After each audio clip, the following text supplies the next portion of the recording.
இன்றைக்கு நான் ஆண்டவருடைய வார்த்தைக்காக நான் எதிர்பார்க்கும் போது ஆண்டவர் என்னுடைய இருதயத்திலே கர்த்தர் ஒரு வார்த்தையை வைத்தார். அந்த வசனத்தை நம்ம வாசிக்கலாமா? சங்கீதத்தில் நீங்கள் 132ஆம் சங்கீதத்தினுடைய 13வது வசனத்தையும் 14வது வசனத்தையும் அதே போல் 17வது 18வது வசனத்தை இந்த 4 வசனத்தையும் நம்ம வாசிக்க போகிறோம். வாசிக்கலாம். 132ஆம் சங்கீதத்தினுடைய 13, 14. கர்த்தர் சீயோனை தெரிந்து கொண்டு அதை தமக்கு வாஸ்தலமாகும்படி விரும்பினார். இது என்றென்றைக்கும் நான் தங்கும் இடம். இதை நான் விரும்பினபடியினால் இங்கே வாசம் பண்ணுவேன். ஆமீன். அங்கே தாவீதிற்கு ஒரு கொம்பை முளைக்க பண்ணுவேன். தான் அபிஷேகம் பண்ணுவித்தவனுக்காக ஒரு விளக்கை ஆயத்தம் பண்ணினேன். அவன் சத்துருக்களுக்கு வெட்கத்தை உடுத்துவேன்.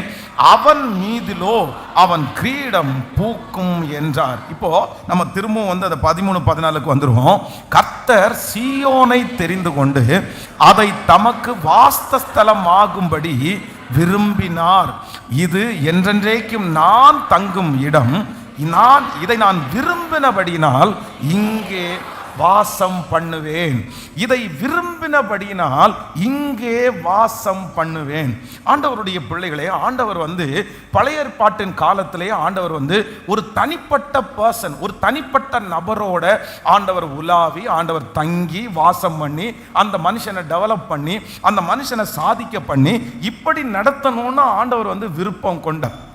ஆனால் இஸ்ரவேல் ஜனங்களை குறித்து வேதம் சொல்லுகிறது, இவர்கள் வணங்கா கழுத்துள்ள ஜனமாய் இருந்தார்கள். இவங்க ரொம்ப மோசமான ஜனங்களா இருந்தார்கள். ஆண்டவருடைய அற்புதத்தை அவ்வளவு தூரம் பார்த்தும் அவங்க திரும்ப திரும்ப திரும்ப பாவத்தில் விழுறவங்களா இருந்தாங்க. திடீர்னு அவங்க தடுமாறுறவங்களா இருந்தாங்க. யாராவது ஒருத்தர் விக்கிரகங்களுக்கு நேராக அவங்க கூட்டா அப்படி போறவங்களா இருந்தாங்க. அதனால இப்போ ஆண்டவர் அவர்கள் நடுவிலே உலாவி அவர்களிடத்துல தங்கி வாசம் பண்ணணும்னு நினைச்ச ஆண்டவர் இப்ப என்ன பண்றாரு அப்படின்னா, முடியாதுப்பா, நீங்க ரொம்ப ஒரு தவறான வழியில நடத்துறீங்க, உங்களோட என்னால மிங்கிளாக முடியல அப்படின்னு சொல்லி கர்த்தர் ஆசரிப்பு கூடாரத்திலே ஆண்டவர் வாசம் பண்ணினார். அப்படின்னா மோசே என்கிற தேவனுடைய மனுஷன் ஆசரிப்பு கூடாரத்துக்குள்ள போவாரு. அங்கிருந்த ஆண்டவர் பேசுவாரு. சோ ஜனங்களோட ஆண்டவர் ஒப்புரவாகிறதற்கு, ஜனங்களை ஆண்டவர் வழி நடத்துவதற்கு கர்த்தர் பழைய ஏற்பாட்டின் காலத்துல இந்த மனுஷன் அந்த இடத்தை கொடுக்காததுனால ஆண்டவர் வேதம் சொல்லுகிறது, ஆசரிப்பு கூடாரத்திலே அவர் இறங்கினார். ஆசரிப்பு கூடாரத்திலே அவருடைய மகிமை காணப்பட்டது. ஆனா இப்ப பழைய ஏற்பாட்டின் காலம் முடிஞ்சிருச்சு. இப்ப ஆண்டவர் என்ன பண்றாருன்னா, தன்னுடைய சொந்த ரத்தத்தை சிந்தி நம்மை மீட்டு கொண்டு ஆண்டவர் நமக்கு என்ன வாக்கு கொடுக்கிறார்னா, சீயோன் என்கிறது நம்ம தான். நம்மை அவர் தெரிந்து கொண்டு அவருடைய வாஸ்தலமாகும்படி அவர் விரும்பினார். இப்போ நம்முடைய ஆண்டவர் என்ன பண்றார் அப்படின்னு சொன்னா, அவர் ஆசரிப்பு கூடாரத்திலே அல்ல, இல்லைன்னா மனிதருடைய கைகளினால் கட்டப்பட்ட அந்த கட்டடத்திலே அல்ல. அவர் எங்க வாசம் பண்ண விரும்புகிறார் அப்படின்னு சொன்னா, நமக்குள்ளே வாசம் பண்ண விரும்புகிறார். ஒவ்வொரு தனிப்பட்ட பர்சனுக்குள்ளேயும் கர்த்தர் வாசம் பண்ண விரும்புகிறார். நான் நம்புறேன் இந்த வருஷத்தினுடைய அடுத்த 2வது வாரத்திற்குள்ளே நாம் கடந்து வந்திருக்கிறோம். ஏசப்பா நம்மிடத்துல தெளிவா கர்த்தர் பேசுறாரு. உங்களா ஆண்டவர் தனிப்பட்ட விதத்தில் உங்களை இந்த வருஷம் தொட்டு ஆசீர்வதிக்க போகிறார். தனிப்பட்ட விதத்தில் ஆண்டவர் உங்களை டெவலப் பண்ண போகிறார். நம்ம அத்தனை பேரையும், எத்தனை 1000 பேர் இருந்தாலும் ஆண்டவர் ஒவ்வொருத்தரையும் தனித்தனியாக நிற்க வைப்பேன் என்று கர்த்தர் வாக்கு கொடுக்கிறார். நான் நம்புறேன் இதுவரைக்கும் நீங்க யாரையாவது ஒருத்தரை டிபெண்ட் பண்ணி இருந்திருக்கலாம், யாரையாவது ஒருத்தரை சார்ந்து நீங்கள் வாழ்ந்திருக்கலாம், யாராவது ஒருத்தர் செய்வாங்கன்னு நினைக்கலாம். எனக்கு இவங்கெல்லாம் இருக்கிறாங்க, இவங்க தான் பார்த்துக்கணும், இவங்க தான் என்ன டெவலப் பண்ணணும், எனக்கு அந்த அளவுக்கு நாலேஜ் இல்லை, எனக்கு அந்த அளவுக்கு செய்ய முடியாது, நான் யாரையாவது ஒருத்தரை எதிர்பார்த்து தான் வாழணும் அப்படின்ற சூழ்நிலையில யார் இந்த இடத்துல இருந்தாலும் கர்த்தர் இன்றைக்கு கிருபையாய் வாக்கு கொடுக்கிறார். வேறு எங்கிருந்தும் இல்லை, வேறு எவரிடத்திலும் இருந்து அல்ல.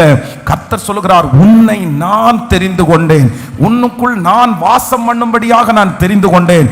உங்களை கர்த்தர் ஆசீர்வதித்து யாருடைய டிபெண்டும் இல்லாம உங்க தலைகளை கர்த்தர் உயர பண்ணி கர்த்தர் உங்களை தைரியப்படுத்தி உங்களை கொண்டே அந்த காரியத்தை செய்து முடிப்பேன் என்று கர்த்தர் வாக்கு கொடுக்கிறார்.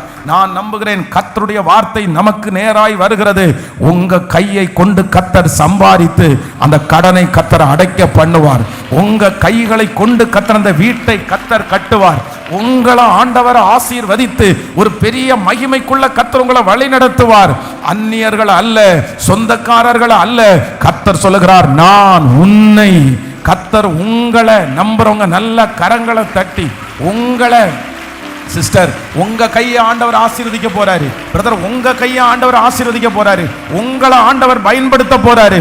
உங்களுக்காக ஒரு பாதை திறக்க போகிறது. உங்களுக்காக ஆண்டவர் ஒரு வழியை கர்த்தர் கட்டளையிட போகிறார். உங்க வருமானத்தை ஆண்டவர் பெருக பண்ண போகிறார். உங்களுக்கு ஆண்டவர் ஞானத்தை கொடுக்க போகிறார். கர்த்தர் நம்மை கொண்டு நமக்குள்ளே வந்து நம்மளை டெவலப் பண்ணணும்னு ஆண்டவர் ரொம்ப விரும்புகிற தேவனா இருக்கிறார்.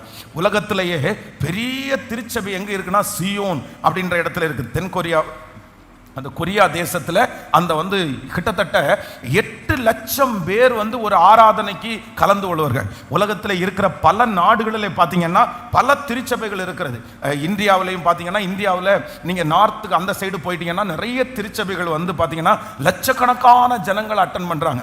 2 லட்சம் பேர் ஒரு திருச்சபையில் கலந்து கொள்கிறார்கள். இன்னொரு திருச்சபையில் 1 லட்சம் பேர் கலந்து கொள்கிறார்கள். இப்படி மிகப்பெரிய பிரம்மாண்டமான திருச்சபைகள் இருக்கிறது. அதில் உலகத்திலே இருக்கிற எல்லா நாடுகளிலும் பெரிய சர்ச் சியோனிலே இருக்குது. கொரியால சியோன்ல இருக்குது. அதனுடைய போதகர் தான் யார் அப்படின்னா பாஸ்டர் பாலியாங்கிச்சோ.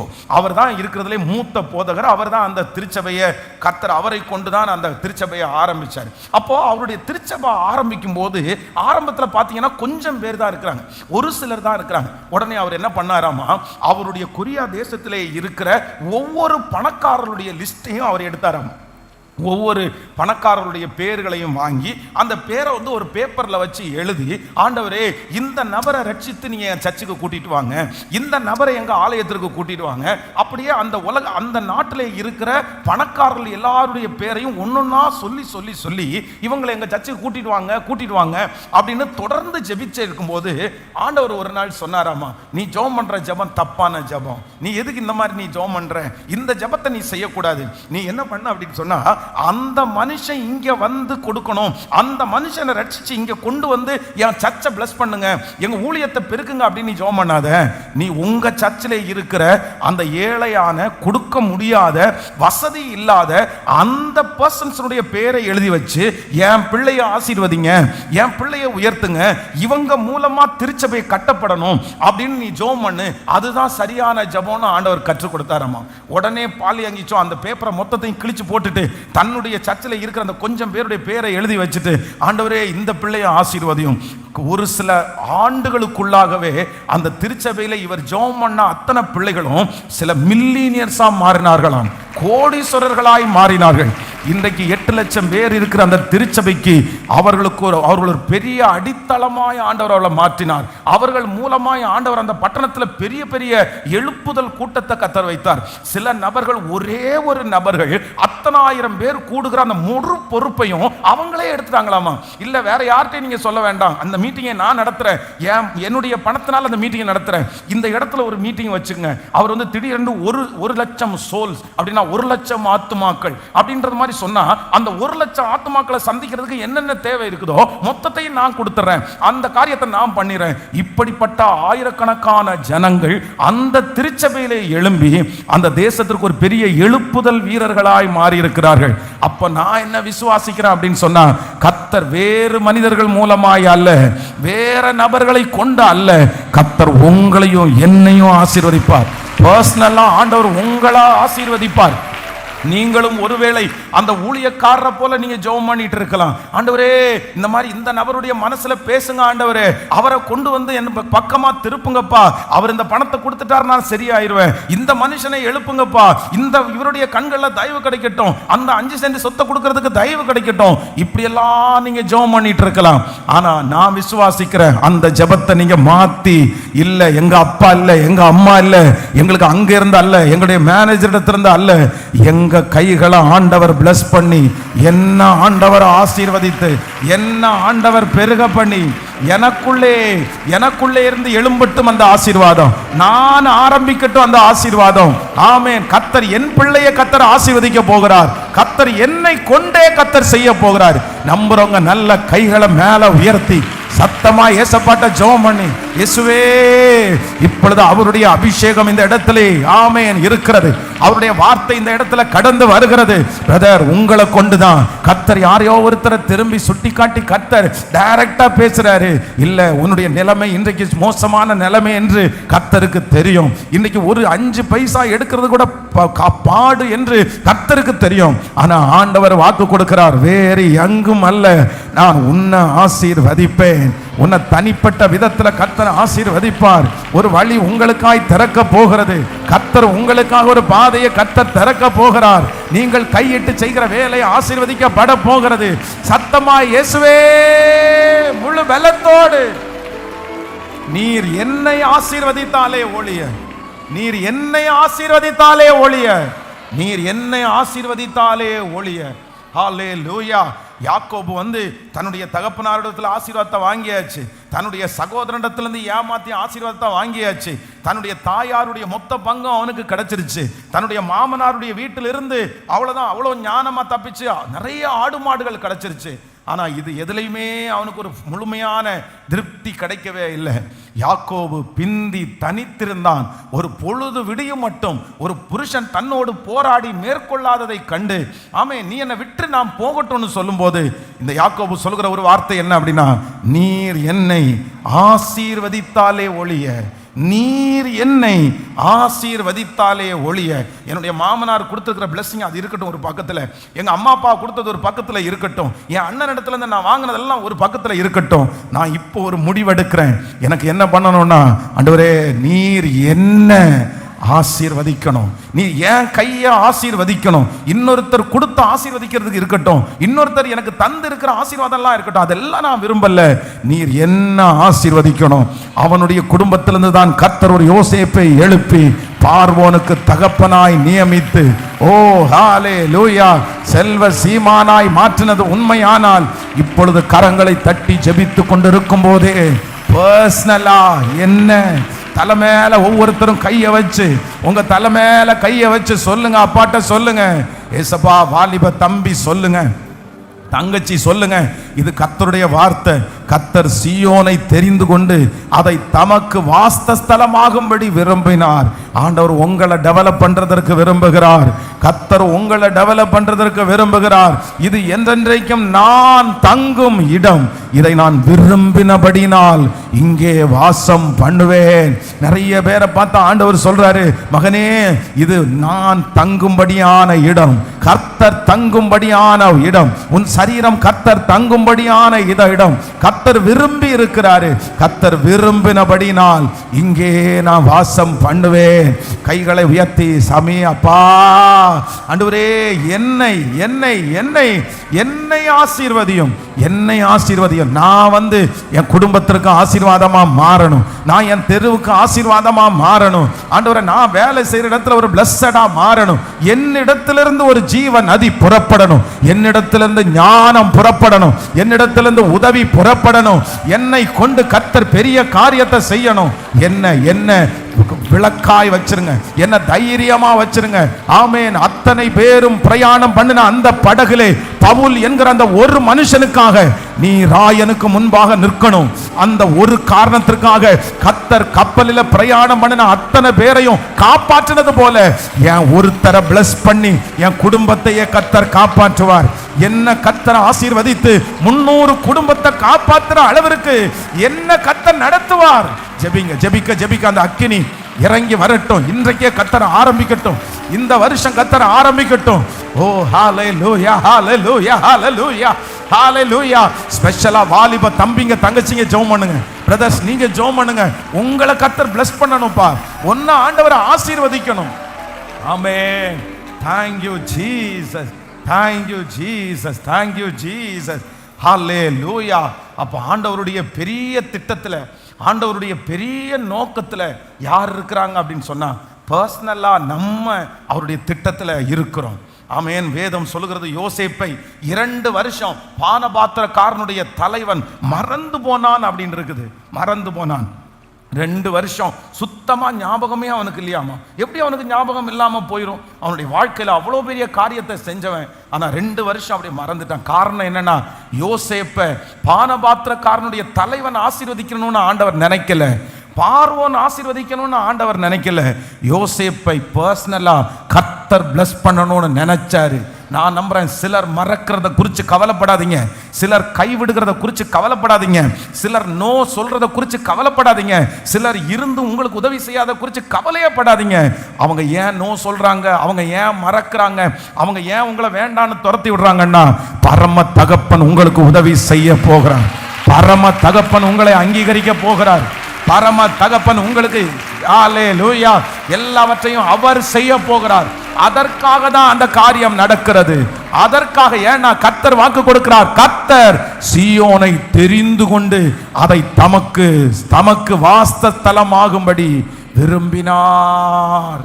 அவருக்கு இவ்வளோ பெரிய உன்னதமான தெய்வம், மகா பெரிய தேவனாகிய கர்த்தர் எவ்வளவு நல்லவர். இத்தனை கோடிக்கணக்கான ஜனங்கள் இருந்தும் அவரை என்ன தெரிஞ்சுக்கிட்டு என்ன டெவலப் பண்ணி எனக்குள்ள ஒரு வாசஸ்தலம் ஆகும்படி விரும்புகிற தேவனுக்கு கரங்களை தட்டி ஒரு நன்றி சொல்லுவோம். ஐயா நன்றி, ஆமென், நன்றி நன்றி. கர்த்தர் நல்லவர். ஹல்லேலூயா. கர்த்தருடைய பிள்ளைகளே, இந்த வசனம் விசேஷமாக யார் இந்த இடத்துல ரொம்ப அழகா வர்றா அப்படின்னா, தாவீது. அங்கே தாவீதிற்காக ஒரு கொம்பை நான் முளைக்க பண்ணுவேன், நான் அபிஷேகம் பண்ணுவித்தவனுக்காக ஒரு விளக்கை ஆயத்தம் பண்ணினேன். அப்போ இது என்ன அப்படின்னு சொன்னா, இந்த தாவீதிற்கு ஆண்டவர் சொல்லுகிற வார்த்தை, தாவீதிற்கு ரிசம்பலா அவருடைய பிள்ளைகளாகிய நமக்கும் ஆண்டவர் சொல்லுகிறார். அப்போ இதே அதிகாரத்தில் பார்த்தீங்கன்னா 2வது வாசித்த 17வது 18வது வசனத்தில் ஒரு 3 விதமான ஆசீர்வாதங்களை ஆண்டவர் இந்த தாவீதுக்கு வைக்கிறார். ஸோ ரொம்ப ரொம்ப சீக்கிரமா ரொம்ப துரிதமா இந்த 3 காரியத்தையும் உங்களுக்கு சொல்லி நான் உங்களுக்காக ஜெபிக்க போறேன். கைகளை அசைத்து ஒரு ஹல்லேலூயா சொல்லலாம். ஆமென். நம்ம ஒவ்வொருத்தரையும் பர்சனலா ஆண்டவர் டெவலப் பண்றதுக்கு கர்த்தர் நினைக்கிறார். இந்த 2026 உங்களை தனித்துவப்படுத்த போகிறார். ஆமென். 1000 பேர் மத்தியிலே நீங்கள் தனித்துவமாய் மாறப் போகிறீர்கள். உங்கள் சொந்தங்கள் மத்தியிலே கர்த்தர் உங்களை தனித்துவப்படுத்தி கர்த்தர் நிறுத்த போகிறார். ஒவ்வொருத்தரையும் கர்த்தர் ஸ்பெஷலா கர்த்தர் அனௌன்ஸ் பண்ண போகிறார். கர்த்தர் ஆண்டவருடைய வெளிச்சம் உங்கள் மேல் தனிப்பட்ட விதத்திலே பிரகாசிக்க போகிறது. நீங்கள் தனியாக, எல்லாருடைய கண்களுக்கும் தனியாக வடிவமைக்கப்பட்டு காண்பிக்கப்பட போகிறீர்கள். நீங்கள் ஸ்பெஷலாய் பார்க்கப்பட போகிறீர்கள். எல்லாருடைய கண்களும் உங்களுக்கு நேராய் திரும்புவதற்கு ஆண்டவர் ஒரு வட்டம் போட்டு கர்த்தர் உங்களை காண்பித்து, ஹாலே இது நடக்கும், விசுவாசிக்கிறவர்களுக்கு நடக்கும். இது தீர்க்க தரிசனமான வார்த்தை, இது தீர்க்க தரிசனமான வார்த்தை. அப்படியே ஆண்டவர் செய்வாராக. ஹல்லேலூயா. ஒரு பெரிய கூட்டம் வரும்போது உலகத்தில் இருக்கிறவர்கள் தனித்தனியாய் சந்திக்கிறதுக்கு விரும்பவே மாட்டாங்க. ஏன்னா அவங்களுக்கு டைம் யோசிப்பாங்க, எப்படி சந்திக்கணும்னு முடியாது அவங்களால. அதனால 1000 பேருக்கு மொத்தமாக அடிச்சு விடுவாங்க. எத்தனை பேர் வராங்க கூட்டத்தை பார்த்தோன்னா கூட்டத்துக்கு எல்லாருக்கும் மொத்தமாக தான் வரும். அந்த இடத்துல இண்டிவிஜுவலாக தனிப்பட்ட ஒரு பர்சனுக்கு அங்கே அனுமதியே கிடையாது. அந்த நபர் உள்ள வரவே முடியாது. ஆனால் ஆண்டவரை பொறுத்த வரைக்கும் அப்படி கிடையாது. நம்முடைய தேவன் 1,00,000 பேர் வந்தாலும் 1,00,00,000 பேர் வந்தாலும் தனித்தனியாய் அவர் சர்வ வியாபி, அவர் சர்வ வியாபி. இந்த வருஷம் நீங்க அதை பார்ப்பீங்க. இந்த வருஷம் கர்த்தர் உங்களை தனியா கர்த்தர் கொண்டு நிறுத்துறத நீங்க பார்ப்பீங்க. கர்த்தருடைய வருகை தாமதிக்கும். இந்த வருஷத்தினுடைய கடைசியில நீங்க சாட்சி சொல்லுவீங்க. என்ன சாட்சி சொல்லுவீங்கன்னா, கர்த்தர் என்ன கொண்டே கர்த்தர் செய்தார், என்னுடைய கரத்தை கொண்டே ஆண்டவர் செய்தார், என்னுடைய ஞானத்தை கொண்டே ஆண்டவர் செய்தார், என்னை கொண்டு ஆண்டவர் செய்கிறதற்கு வல்லவர். ஹல்லேலூயா. ஸோ நம்பர் 1, முதலாவதாக ஒரு வசனத்தை, 7வது வசனத்தை வாசிக்கலாமா? ஆமென். 7வது வசனத்தை வாசிக்கலாம். அங்கே தாவீதிற்காக ஒரு கொம்பை முளைக்க பண்ணுவேன், நான் அபிஷேகம் பண்ணுவித்தவனுக்காக ஒரு விளக்கை ஆயத்தம் பண்ணினேன். ஆண்டவருடைய பிள்ளைகளே, நம்பர் 1, முதலாவதாக தாவீதிற்காக ஒரு கொம்பை முளைக்க பண்ணுவேன். தாவீதிற்காக ஒரு கொம்பை முளைக்க பண்ணுவேன் அப்படின்னா, நான் தெரிந்து கொண்ட பிள்ளைக்காக, நான் தெரிந்து கொண்ட தாசனுக்காக ஒரு கொம்பை முளைக்க பண்ணுவேன். அப்போ ஆண்டவர் இன்னைக்கு நமக்கு வாக்கு கொடுக்கிறாரு. நம்மளை ஆண்டவர் பர்சனலா தனித்தனியா தெரிந்து கொண்டு நம்மை கொண்டே ஆண்டவர் எல்லாவற்றையும் செய்வேன் என்று வாக்கு கொடுக்கிறார். நம்மை கொண்டு எல்லாவற்றையும் செய்வேன் என்று வாக்கு கொடுக்கிற கர்த்தர் நமக்காக ஆண்டவர் ஒன்று பண்றாரு. என்ன பண்றாரு அப்படின்னு சொன்னா, ஒரு கொம்பை முளைக்க பண்ணுவேன். நான் நம்புகிறேன் இந்த ஆண்டு இந்த சத்தத்தை கேட்கிற நிறைய பேருடைய வாழ்க்கையிலே ஒரு கொம்பு முளைக்க போகிறது. ஆமென். கர்த்தர் ஆரம்பிக்க போகிறார், கர்த்தர் துவங்க போகிறார். இந்த வருடம் ஒரு துவக்கத்தை நீங்கள் பார்க்க போகிறீர்கள். இந்த துவக்கம் நாளுக்கு நாள் வளர்ந்து கொண்டே போகிறது. நமக்கு துவங்குகிற கர்த்தர் அவர். ஒரு கொம்பை முளைக்க பண்ணுகிறதற்கு கர்த்தர் வல்லவர். சிம்சோனுடைய தலைமுடி மொட்டையாக்கப்பட்டு திரும்ப வளரும் என்கிற நம்பிக்கை எல்லாருக்கும் அற்று போயிருச்சு. ஆனா வேதம் சொல்லுகிறதா, அந்த முடி முளைக்க தொடங்கினது. அந்த முடி முளைக்க தொடங்கின உடனே, அந்த கொம்பு முளைக்க ஆரம்பிச்ச உடனே என்ன நடக்குது அப்படின்னு சொன்னா, இழந்து போன அந்த பலன் கொஞ்சம் கொஞ்சமாய் அந்த மனுஷனுக்கு திரும்ப வருகிறது. ஹல்லேலூயா. நம்பர் 1, இந்த கொம்பு அப்படின்றதுக்கு என்ன அர்த்தம் அப்படின்னு சொன்னா, பலம் அப்படின்னு அர்த்தம். கொம்பு என்கிறதுக்கு என்ன அர்த்தம்? பலன். கர்த்தர் தாவீதிற்காக அங்கே பலத்தை முளைக்க பண்ணினார். இந்த ஆண்டு கர்த்தர் நமக்கு கொடுக்கிற ஃபர்ஸ்ட் பிளெஸிங் என்னன்னா, உங்களை தனிப்பட்ட விதத்தில் உங்களை கொண்டு நான் எல்லாத்தையும் செய்ய போறேன். அதற்கு உங்களுக்குள்ளே வைக்கிற முதல் ஆசீர்வாதம் என்னன்னா, கர்த்தர் உங்களை பலப்படுத்த போகிறார். காண்டா மிருகத்திற்கு ஒத்த பலனை இந்த சத்தத்தை கேட்கிற நிறைய பேருக்கு ஆண்டவர் தரப்போகிறார். இதற்கு மேல், இந்த நாளுக்கு மேல் ஒரு புது பலன் உங்களிடத்திலே வரும். சகிக்கக்கூடிய பலத்தை கர்த்தர் உங்களுக்கு தருவார். இனி பலவீனமாய் நீங்கள் இருப்பது இல்லை, நீங்கள் பலன் அடைய போகிறீர்கள். ஓ, உங்களை பலப்படுத்துகிற கிறிஸ்துவின் நாள் எல்லாவற்றையும் செய்ய நமக்கு பலன் உண்டு. கர்த்தரால் அனுப்பப்படுகிற ஒரு அசூர பலத்தை ஆண்டவர் கிருபையாய் தரப்போகிறார். எல்லாரும் சொல்லுங்கள், அசூர பலத்தை ஆண்டவர் தரப்போகிறார். நல்ல இத்தனை ஆண்டுகளும் இல்லாத ஒரு பலன் உங்களுக்கு வரப்போகிறது. அந்த பிரச்சனையை தாண்டுகிறதுக்கு ஒரு பலன் வரப்போகிறது. அந்த சூழ்நிலையில உங்களுக்கு கர்த்தர் ஒரு பலத்தை கர்த்தர் தரப்போறாரு. ஆமென். எல்லாரும் பயப்படுகிற காரியத்திற்கு நீங்கள் பயப்படாத ஒரு அசூர பலத்தை ஆண்டவர் தரப்போகிறார். சில கோலியாத்திற்கு முன்பாக நிற்கிறதற்கு இந்த ஆண்டு கர்த்தர் உங்களுக்கு ஒரு பலத்தை கர்த்தர் தரப்போகிறார். இந்த ஆண்டு பயத்தினுடைய ஆண்டு அல்ல, பயப்பட்டு ஒதுங்குகிற ஆண்டு அல்ல. இந்த ஆண்டு கர்த்தர் உங்களுக்கு காண்டா மிருகத்திற்கு ஒத்த பலனை, ஒரு கொம்பை கர்த்தர் முளைக்க பண்ணுவார். ஒரு பலத்தை ஆண்டவர் முளைக்க பண்ணுவார். ஹல்லேலூயா.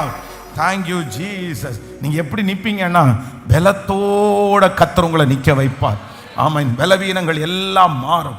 மன பலவீனங்கள் மாறும். சிந்தையில் இருக்கிற பலவீனங்கள் உங்களுக்கு மாறும். நீங்க ரொம்ப பலவீனமானவங்களாகவே இதுவரைக்கும் நிறைய பேருக்கு முன்னாடி சித்தரிக்கப்படலாம். ஓகே, எல்லாத்துலையும் பலவீனமான ஒரு பர்சனா. ஆனா ஆண்டவர் கொம்பை முளைக்க பண்ணுகிறார். தாவீதிற்காக, நான் தெரிந்து கொண்ட ஒரு நபருக்காக, நான் என்ன செய்ய வேண்டும் என்று நினைக்கிறேனோ அந்த நபருக்காக ஒரு கொம்பை நான் முளைக்க பண்ணுவேன். பலத்தை நான் அவனுக்கு தருவேன். ஹல்லேலூயா. அப்படியே கைகளை உயர்த்தி சொல்லுங்க, ஆண்டவரே, என்னை பலப்படுத்துகிற கிறிஸ்து, என்னை பலப்படுத்துகிற கிறிஸ்துவினால் எல்லாவற்றையும் செய்ய எனக்கு பலன் உண்டு. அந்த சோர்ந்து படுக்கிற அந்த சூழ்நிலையை கர்த்தர் மாற்ற போறாரு. ஆமென். எதிர்த்து நிற்கிறதுக்கு எனக்கு பலன் இல்லை, நிற்கிறதுக்கு எனக்கு பலன் இல்லைன்னு சொல்ற நிறைய பேரை ஆண்டவர் பலப்படுத்த போறாரு. நிற்கக்கூடிய அந்த சத்துருவை ஜெயிக்கக்கூடிய பலத்தை கர்த்தர் தரப்போறாரு. அந்த சவால்களை சந்திக்கக்கூடிய பலத்தை ஆண்டவர் இப்பொழுது உங்களுக்கு கிருபையாய் கர்த்தர் தராரு. ஐயோ என்னால முடியாது, ஐயோ என்னால முடியாது அப்படின்னு நிறைய பேர் பயப்பட்டுட்டே இருக்கிறீங்க. ஆனா இல்ல, கர்த்தருடைய ஆவியானவர் இன்றைக்கு அசைவாடி கர்த்தர் சொல்லுகிறார், இனி அந்த காரியத்தை பார்த்து நீ பயப்பட மாட்டாய் மகளே, பயப்பட மாட்டாய் மகனே. நீ போய் நின்று, எதிர்த்து நின்று போராடுகிற அளவிற்கு, உன்னுடைய வயது சின்ன வயதா இருந்தாலும், அனுபவம் உங்களுக்கு இல்லாமல் இருந்தாலும், கர்த்தர் இன்னைக்கு கிருபையாய் வாக்கு கொடுக்கிறார். நீங்கள் அந்த காரியத்தை செய்வதற்கு ஆண்டவர் ஏற்ற பலன், சிலருக்கு காண்டா மிருகத்தினுடைய பலத்தை கர்த்தர் தரப்போறாரு. ஆமென். நான் எப்படி பலத்தோட நான் இந்த காரியத்தை செய்ய போறேன்? ஆமென். அவர் பலப்படுத்துகிற கர்த்தர், அவர் பலப்படுத்துகிற கர்த்தர். என்னுடைய பலவீனமான பகுதிகளை பலனாய் மாற்றுகிற கர்த்தர். ஹல்லேலூயா, ஆமென். ஒரே ஒரு கழுதையினுடைய தாடை எலும்பு, ஆனா ஆண்டவருடைய பலன் சிம்சோன் மேல வந்த உடனே அந்த சாதாரணமான அந்த பலன் குறைந்த அந்த சின்ன கழுதையினுடைய தாடை எலும்புல 1000 பேரை ஜெயிக்கிற அளவிற்கு கர்த்தருடைய பலன் அவன் மேல இறங்கிருச்சு. அவனை கட்டுகிற கயிறை தீப்பட்டது மாதிரி போகிற அளவிற்கு ஆண்டவருடைய பலன் அவன் மேல் இறங்கினது. வேதம் சொல்கிறது, ஆவியானவர் அவன் மேல இறங்கினாரு. கர்த்தருடைய பலன் அவன் மேல இறங்கின உடனே அந்த மனுஷனை அறியாமலே என்ன வந்துச்சு அப்படின்னா, சவால்களை சந்திக்கிறதுக்கு ஒரு தைரியம் வந்துருச்சு, பிரச்சனையை சந்திக்கிறதுக்கு ஒரு தைரியம் வந்துருச்சு. கோலியாத் அவ்வளோ பெரிய ஆளு, எல்லாரும் பயந்து போறாங்க. ஆனா ஒரு தாவீது என்கிற ஒரு மனுஷனை ஆண்டவர் தைரியப்படுத்துறாரு, கர்த்தர் பலப்படுத்துறாரு. ஆண்டவருடைய பலன் தாவீதுக்குள்ள வந்த உடனே கோலியாத்தை பார்த்து எல்லாரும் பின்னாடி போனாலும் தாவீது பின்னாடி போகல, அவன் முன்னாடி கடந்து போனான். நான் நம்புறேன், இந்த ஆண்டு உங்களுக்கு விரோதமாய் எவ்வளவு பெரிய கோலியாத்துகள் வந்தாலும், எவ்வளவு பெரிய பார்வோனுடைய சேனைகள் உங்களுக்கு விரோதமாய் வந்தாலும், கிழக்கத்தி புத்திரர் தெற்கத்தி புத்திரர் இப்படிப்பட்ட நிறைய மனிதர்கள் உங்களுக்கு விரோதமாய் வந்தாலும், அத்தனை பேரும் பயந்து பின்னாடி எடுத்தாலும் உன்னதமானுடைய பலன் உங்களுக்கு இந்த ஆண்டு கிடைக்க போகிறது. இந்த வருஷத்துல உன்னதமானவருடைய பலத்தை ஆண்டவர் தரப்போறாரு. அந்த காரியத்தை தைரியமா நீங்க நின்று அதை தாண்டி தைரியமா செய்து முடிக்கிறதற்கு, தைரியமாய் வெற்றி அடைவதற்கு காண்டா மிருகத்திற்கு ஒத்த பலன் கர்த்தர் தைரியப்படுத்துகிறார். இந்த ஆராதனை நேரத்தில் நிறைய பேரை கர்த்தர் பலப்படுத்துகிறார். சொல்லுங்க, இயேசுவே பலப்படுத்தும். ஹல்லேலூயா. உங்களை அறியாமலே ஒரு பலன் இந்த வருஷம் உங்களுக்குள்ள கிரியை செய்கிறத நீங்க உணர போறீங்க.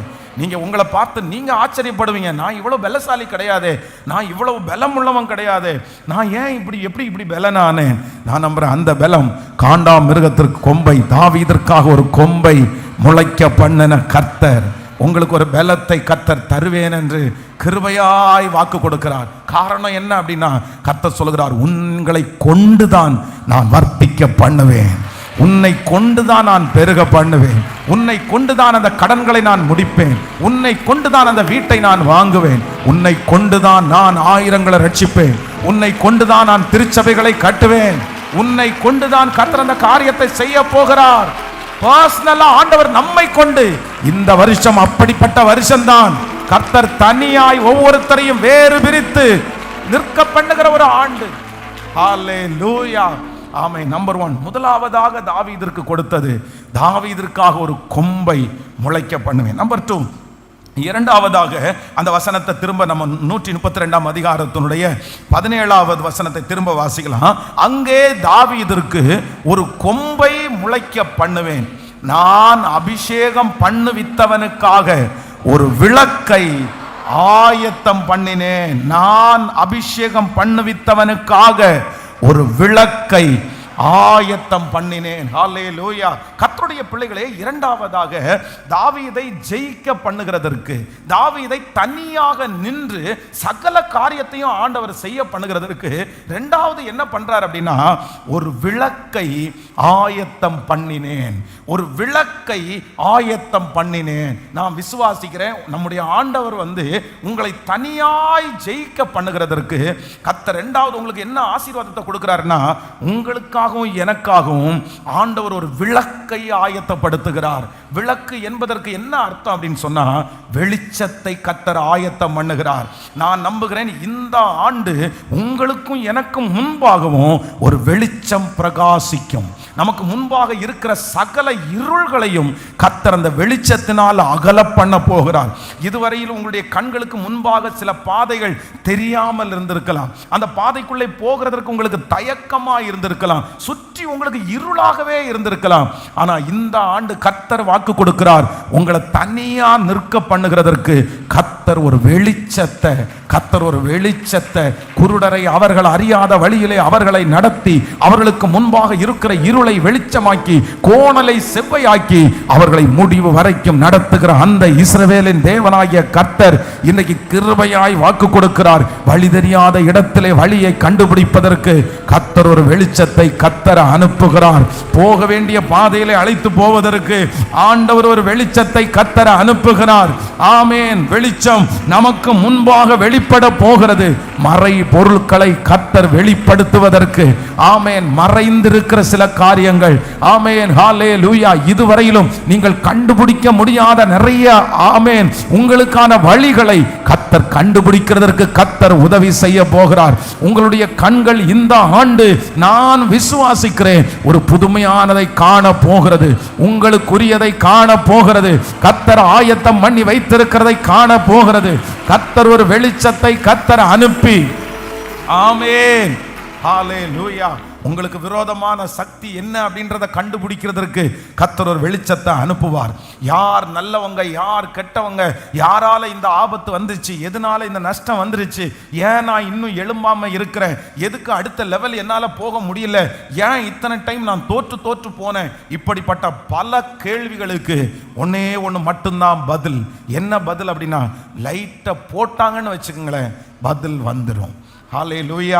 ஒரு ரூமுக்குள்ளே போயிட்டீங்க அப்படின்னு சொன்னால் அந்த ரூமுக்குள்ளே இருட்டாக இருக்குன்னு வச்சுக்கோங்களேன். அங்கே இருந்து யாரோ ஒருத்தர் சத்தம் போடுறாரு, ஃபோனை எங்கே வச்சிங்க அப்படின்னு கேட்டால் தோ அங்கே தான் இருக்குது அப்படின்னா எங்கே இருக்குது, இருட்டில் ஒன்றும் தெரியலை. அப்புறம் இல்லைன்னா டம்ளரை எங்கே வச்சிங்கன்னா எதையுமே கண்டுபிடிக்க முடியாது. ஆனால் எங்கே தான் இருக்குது, எங்கே தான் இருக்குது, அந்த ரூமுக்குள்ளே தான் இருக்குது. லைட் அந்த ரூமுக்குள்ளே தான் இருக்குது, செல்ஃபோன் அந்த ரூமுக்குள்ளே தான் இருக்குது, டம்ளர் அந்த ரூமுக்குள்ளே தான் இருக்குது. ஆனால் ஏன் கண்டுபிடிக்க முடியல, ஏன் கண்டுபிடிக்க முடியல? அந்த ரூமில் என்ன இல்லை, வெளிச்சம் இல்லாததுனால. நான் நம்புறேன் உங்களுக்கு நிறைய பேருடைய ஆசீர்வாதம் பக்கத்துல தான் இருக்குது. நீங்க பக்கத்துல நெருங்கிட்டீங்க, உங்களை சுற்றி தான் கர்த்தர் வச்சிருக்கிறாரு. ஆனா ஒரு இருள் வந்து அதை மூடி அடைச்சு உங்க கண்ணுக்கு நிறைய பேருக்கு கண்டுபிடிக்க முடியல. நல்லவங்க யாரு கெட்டவங்க யாருன்னு கண்டுபிடிக்க முடியல. இந்த மனுஷனோட இப்படி போனா இந்த மனுஷன் நம்மளை நடத்துவானா கண்டுபிடிக்க முடியல. இதுக்கு எல்லாத்துக்கும் காரணம் என்னன்னா வெளிச்சம் இல்லை, வெளிச்சம் இல்லை, பிரகாசிக்கிற வெளிச்சம் இல்லை. ஆனா கர்த்தர் கிருபையாய் வாக்கு கொடுக்கிறார், நான் அங்கே தாவீதிற்கு ஒரு கொம்பை நான் முளைக்க பண்ணுவேன், நான் அபிஷேகம் பண்ணுவித்தவனுக்காக ஒரு விளக்கை ஆயத்தம் பண்ணினேன். அந்த வெளிச்சம் வந்த உடனே வாலிப தம்பி நீ அழகா கண்டுபிடிச்சிருவ, வாலிப தங்கச்சி நீ ரொம்ப அழகா கண்டுபிடிச்சிருவ. கர்த்தர் உங்களுக்கு என்ன வச்சிருக்கிறார்ன்றத கிருபையாய் கண்டுபிடிக்கிறதற்கு பலன். கைகளை அசைத்து ஒரு ஹல்லேலூயா ஹல்லேலூயா. ஸோ ரொம்ப கவனமாக இருக்கணும். அம்மா பண்ணின தப்பை நம்ம பண்ணக்கூடாது, அப்பா பண்ணின தவறை நம்ம பண்ணக்கூடாது. எப்போவுமே அந்த சாபம் வந்து உங்களை பின்னாடி இழுத்துட்டே இருக்கும். அம்மா பண்ணின தப்பு உங்கள் தலைமையில திரும்ப தொடரும், அப்பா செய்த மிஸ்டேக் உங்கள் தலைமையில தொடரும். அதனால பிள்ளைகள் எல்லாம் ரொம்ப ஜாக்கிரதையாக இருக்க வேண்டியது என்ன அப்படின்னா ரொம்ப நீங்கள் கவனமாக இருக்கணும். அம்மா செய்த தவறு, அம்மா செஞ்சது தப்புன்னு கண்டுபிடிச்சிட்டீங்கல்ல, அப்பா செஞ்சது தப்புன்னு கண்டுபிடிச்சிட்டீங்கல்ல, அதை கர்த்தர் உங்களுக்கு படிப்பினையாக தந்திருக்கிறாரு. அதனால அம்மா எவ்வளோ கஷ்டப்பட்டாங்கன்னு உங்களுக்கு தெரியும், அப்பா எவ்வளோ கஷ்டப்படுறாரு உங்களுக்கு தெரியும். அதனால அவங்க சந்திச்ச அவமானம், அதனால அவங்க பட்ட நஷ்டம், அதனால தான் இவ்வளவு டேலண்ட் இருந்து உங்க அம்மா அப்பாவால் முன்னாடி வர முடியலன்னு உனக்கு நல்லா தெரியும். எங்க அப்பா மட்டும் இந்த விஷயத்துல விழாம இருந்தா, எங்க அம்மா மட்டும் இந்த காரியத்தை செய்யாம இருந்தா எப்படி வந்திருக்கும் தெரியுமா, அவங்க லைஃப் எப்படி வந்திருக்கும் தெரியுமா. உங்க அம்மாவே உங்கள்கிட்ட சொல்லி இருக்கலாம், உங்க அப்பாவே உங்கள்கிட்ட சொல்லி இருக்கலாம். ஆனா இப்ப சமீப காலமா உங்க அப்பா செய்த அதே தப்பு, உங்க அம்மா கடந்து போன அதே பாதை, ஒருவேளை நீங்க கடந்து போறது மாதிரி சத்ரு உங்க கையை பிடிச்சு கொண்டு போனா, இன்னைக்கு யாரையோ ஒரு வாலிப தம்பியை கர்த்தர் எச்சரிக்கிறார், தங்கச்சியா ஆண்டவர் எச்சரிக்கிறார். நீயும் அதற்கு பின்னாடி போனா அவங்க என்ன கஷ்டப்பட்டாங்களோ, அவங்க எந்த காரியத்திலிருந்து வெளியே வர முடியாம திணறிட்டு இருக்காங்களோ, உன்னை பார்க்கும் போதெல்லாம் இந்த மாதிரி நிலைமை உனக்கு வரக்கூடாதுன்னு அவங்க சொல்றாங்கல்ல, அதே நிலைமை உங்களுக்கு அடுத்த ஜெனரேஷனுக்கு அது பாஸ் ஆயிரும். அதனால வாலிப தம்பி தங்கச்சி பிரதர் சிஸ்டர் நீங்க ரொம்ப கவனமா இருக்க வேண்டியது, எங்க முன்னோர்களுடைய எந்த தவறுகளும் என் தலையின் மேல் வராதபடி கர்த்தர் உங்களுடைய மனசுல அது தப்புன்னு கண்டுபிடிக்க வைக்கிறார்ல. இது எங்க அப்பா பண்றது மிஸ்டேக்கு, எங்க அப்பா இந்த இடத்துல கோவப்பட்டிருக்க கூடாது, எங்க அம்மா இந்த இடத்துல கோவப்பட்டிருக்க கூடாது, எங்க அம்மாவுக்கு இந்த ஒரு குணத்தினால தான் எங்க அம்மா இன்னைக்கு இப்படி உட்கார்ந்துருக்காங்க, இந்த குணத்தை எங்க அம்மாவால மாத்திக்கவே முடியல, இந்த குணம் மட்டும் எங்க அப்பாவுக்கு இல்லாம இருந்தா எங்க அப்பா எவ்வளோ பெரிய ஆளாக இருப்பார் தெரியுமா. ஆனா எங்க அப்பாவுக்கு இந்த ஒரு குணம் தப்பான குணத்தினால எல்லாத்தையும் இழந்துட்டாருன்னு கர்த்தர் இதுக்கு மேல உங்களுக்கு வேற எந்த பாடத்தை கர்த்தர் தரணும், இதுக்கு மேல ஆண்டவர் என்ன பாடத்தை கர்த்தர் தரணும். ரொம்ப கவனமா இருக்கணும், ரொம்ப கவனமா இருக்கணும். பிள்ளைகள் எல்லாம் கவனமா இருக்கணும். சத்ரு அந்த சாபத்திலேயே உங்களை இழுத்து கொண்டு போறதுக்கு முயற்சி எடுப்பான். பாருங்க இன்னைக்கெல்லாம் வந்து நிறைய பேரண்ட்ஸால நீ நீ வந்து காதலிக்காத, லவ் பண்ணாத, அது வந்து தவறு, அது நல்லா இருக்காது, அது உன் ஃபியூச்சருக்கு நல்லா இருக்காது அப்படின்னு நிறைய பெற்றோர்களால் சொல்ல முடியல. ஏன் சொல்ல முடியல அப்படின்னு சொன்னா, அவங்க நிறைய பேர் லவ் மேரிடா இருப்பாங்க. அவங்க அதுக்காக நான் வந்து அகென்ஸ்டா பேசுறேன்னு நினைக்காதீங்க. ஸோ அது உடனே அது ஒரு பெரிய விஷயமா அப்படி கொண்டு போக விடல. கர்த்தர் உங்களை இணைச்சாச்சு, நீங்க 2 பேரும் கணவன் மனைவியா இணைஞ்சிட்டீங்க. இனி வந்து உங்களுடைய வாழ்க்கையை சந்தோஷமா ஜெபத்தோட ஆண்டவருடைய துணையோட வாழும்போது கர்த்தர் உங்களை நடத்துவார். ஆனா அதே நேரத்தில் பிள்ளைகள் வந்து எங்க அப்பாவால் அதை சொல்ல முடியாது, எங்க அம்மாவால் சொல்ல முடியாதுன்றதுக்காக நீங்க அதை அட்வான்டேஜா எடுத்துட்டு, நீங்க அதை நல்லா எடுத்துட்டு நீங்க அந்த மிஸ்டேக்கில் விழுந்துடாதீங்க. ஏன் அப்படின்னா, சிலருக்கு கர்த்தர் படிப்பினையா தான் வச்சிருக்கிறாரு, நம்மளை பார்த்து கத்துக்கிறதுக்கு வச்சிருக்கிறாரு. இதை பாரு, இப்படி நீ போனா இப்படி ஆயிடுவப்பா. அதனால ஆண்டவர் தூரத்தில் வைக்காம உங்க குடும்பத்திலேயே வச்சிருக்கிறாரு. நீங்க என்ன பண்ணணும் அப்படின்னு சொன்னா, நான் என்ன வந்தாலும் இந்த சாபத்துல மட்டும் நான் சிக்க மாட்டேன். இந்த அப்பா சுமந்த சாபத்துல, அம்மா சுமந்த, எனிவே எதுவா இருக்கலாம், இதுல நான் சுமக்க மாட்டேன்னு ஒரு தீர்மானம் எடுத்து அதிலிருந்து நீ வெளியே வரணும். உங்க அப்பா பண்ண மிஸ்டேக்கை நீங்க பண்ணக்கூடாது, அம்மா பண்ண மிஸ்டேக்கை நீங்க பண்ணக்கூடாது. ஏன்னா நீங்க தனித்துவமாய் அழைக்கப்பட்ட ஒரு தேவனுடைய பிள்ளை. கர்த்தர் உங்களுக்கு முன்பாக இருளை வெளிச்சமாக்குற கர்த்தராய் இருக்கிறார். ஹல்லேலூயா. கைகளை உயர்த்தி சொல்லுங்க அப்பாட்ட, ஆண்டவரே எனக்கு முன்பாக இருக்கிற, தேங்க்யூ ஜீசஸ், இருளை வெளிச்சமாக்குகிற கர்த்தர், இருளை வெளிச்சமாக்குகிற கர்த்தர், இருளை வெளிச்சமாக்குகிற கர்த்தர், இருளை வெளிச்சமாக்குகிற கர்த்தர். ஹல்லேலூயா. ஸோ வாலிப தம்பிங்க தங்கச்சிங்க, ரொம்ப கவனமாக நீங்கள் கவனிச்சுங்க. நிறைய பேர் எனக்கு தெரியும், நிறைய பிள்ளைகளை கூட நான் பார்த்துருக்குறேன், நிறைய பசங்க. ஏன்னா உங்கள் அம்மா அப்பா உன்னுடைய வாழ்க்கை வந்து நீங்கள் நினைக்கிறது மாதிரி சிலது நல்லதாக இல்லை, ரொம்ப வித்தியாசமாக இருக்குது. அப்பாவுடைய சில தீர்மானங்கள், அம்மாவுடைய சில தீர்மானங்கள் உங்களுடைய குடும்பத்தையே பிரிச்சிருச்சு, உங்கள் குடும்பத்தையே சந்தோஷத்தை இழக்க பண்ணிருச்சு. ரொம்ப கேர்ஃபுல்லாக இருங்க, ரொம்ப கவனமாக இருங்க, ரொம்ப கவனமாக இருங்க. உங்கள் அம்மா அப்பா ஏதோ வாழ்றணும்னு வாழ்கிறாங்க, அவங்க ஏதோ கர்த்தருக்குள்ளே வந்த உடனே சமாதானமாக சந்தோஷமாக சரி வாழ்கிறாங்க. ஆனால் அவங்களுக்கு இந்த வாழ்க்கை கிடையாது, அவங்க வாழ வேண்டியது இந்த வாழ்க்கை கிடையாது. அவங்களுக்கு ஆண்டவர் வச்சிருந்த ஒரு மகிமையான வாழ்க்கை, கர்த்தர் அவங்களுக்கு வச்சிருந்தது பெரிய மாணிக்கத்தை கர்த்தர் வச்சிருந்தாரு. ஆனால் இன்னைக்கு அவங்க வந்து மண்ணாக மாறிட்டாங்க, அவ்வளோ கஷ்டப்படுறாங்க. அவங்கள்ட்ட நீங்கள் கேட்டு பாருங்க, நான் இதனால தான் இவ்வளோ கஷ்டப்படுறேன், நான் இந்த பிரச்சனையில தான் இவ்வளோ கஷ்டப்படுறேன். உங்கள் அம்மா அப்பா அடிக்கடி ஒன்றை அதான் சொல்கிறாங்க, நீ என்ன மாதிரி மாறிடாத, நீ என்ன மாதிரி இருக்காத, நீ என்ன மாதிரி இருக்காத, நீயாவது நல்லா வாழு, நீயாவது நல்லா வா அப்படின்னு உங்கள்கிட்ட சொல்லிகிட்டே இருக்காங்க. ஆனால் நீங்கள் திரும்ப திரும்ப கேட்கல அப்படின்னு சொன்னால் அந்த சாபம் உங்களை பின்னாடி இழுக்குது, அந்த அந்த கட்டு உங்களை இழுக்குது, உங்களுக்கு நேராக அந்த அசுத்தத்துக்கு நேராக உங்களை கொண்டு போகுது. தயவு செய்து உங்களை ரொம்ப அன்பாக கேட்குறேன், நீ அதில் போகாத, நீ அதில் போகாத.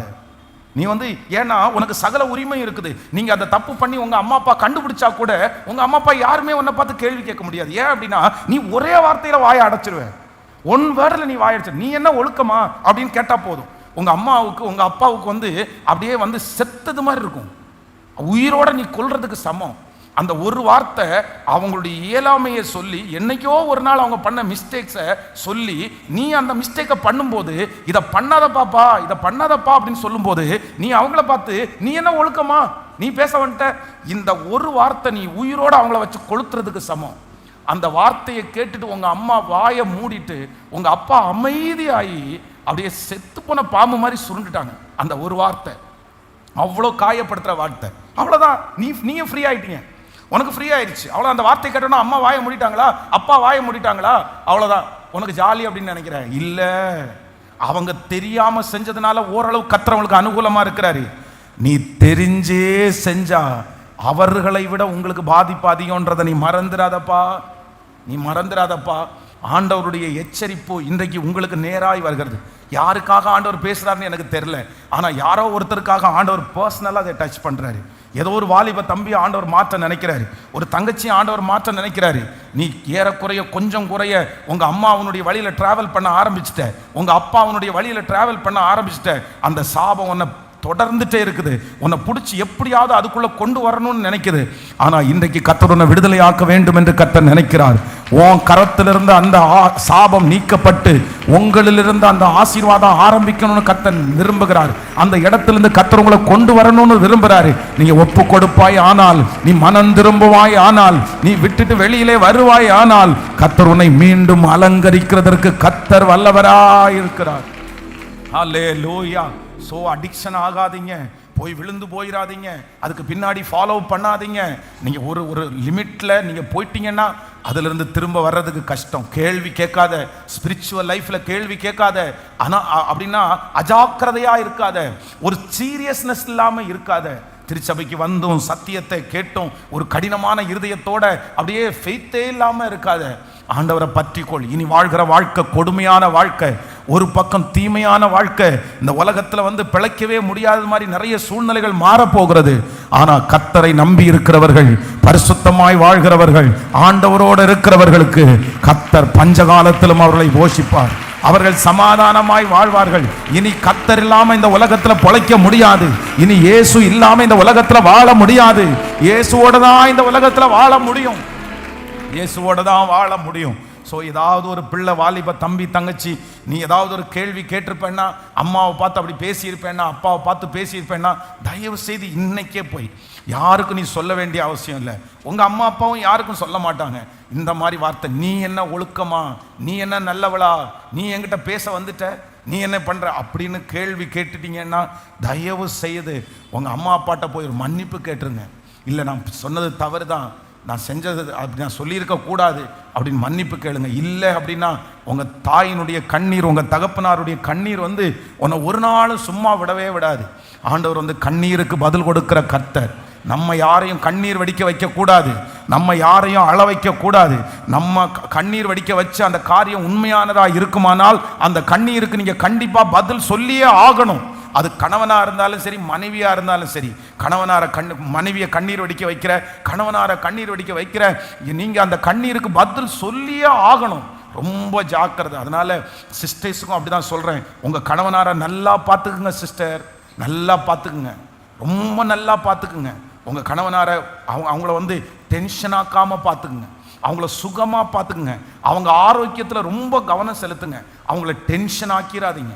அவங்கள கொஞ்சம் ரிலாக்ஸாக கொஞ்சம் புரிய வச்சு ஜெபம் பண்ணி எதுக்கெடுத்தாலும் அப்படி நீங்கள் கொண்டு போங்க. ஏன் அப்படின்னா ஒரு காலகட்டத்துக்கு மேலே அவரை ரொம்ப பலவீனமாக்கி அவருடைய உடல் ரீதியாக அவர் பாதிக்கப்பட்டு அவர் விழுந்துட்டாருன்னு வச்சுக்கோங்களேன், உங்களுக்கு நிறைய பேருக்கு பின்புலமே ரொம்ப கஷ்டமாக இருக்கும்.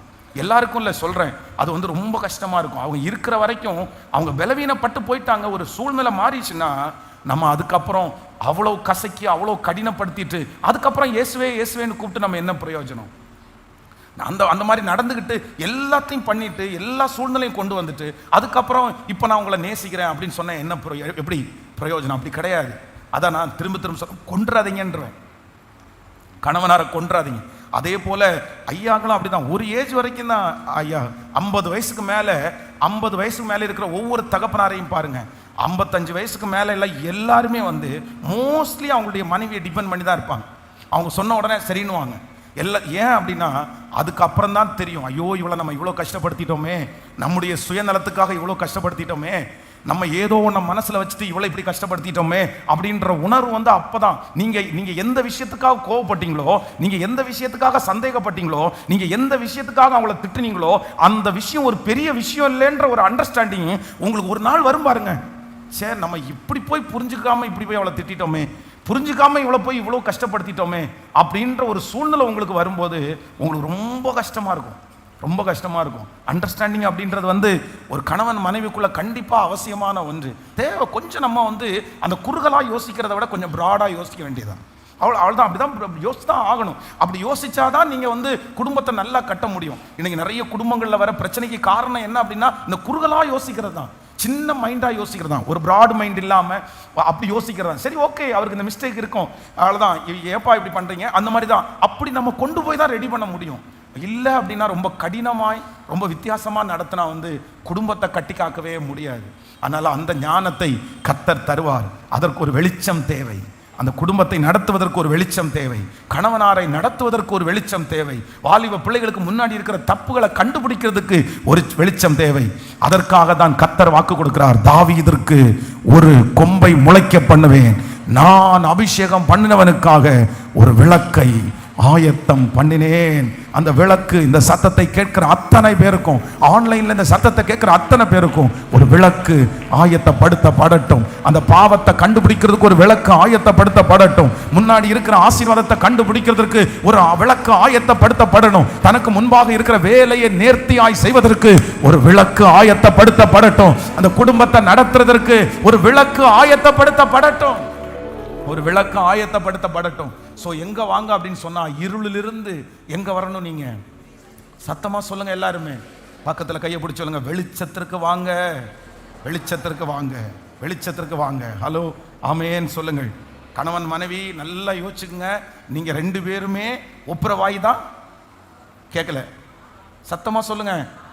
இன்னைக்கு ஆகலைன்னா கூட